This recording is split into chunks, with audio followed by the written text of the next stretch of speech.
I just found out that there is a hidden gem in the Firmware 3.0 for E-M1 Mark II. Stick around to find out what it is.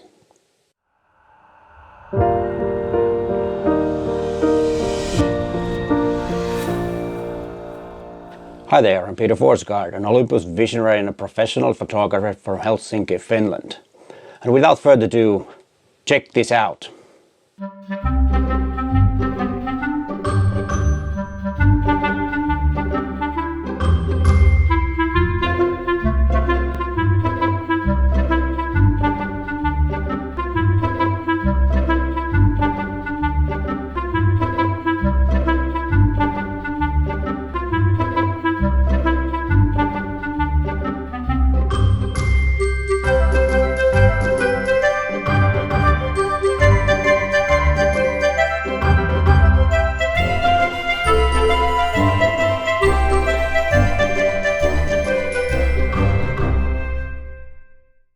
Yes, now you can get RAW files from your E-M1 Mark II to a mobile phone via OEShare app.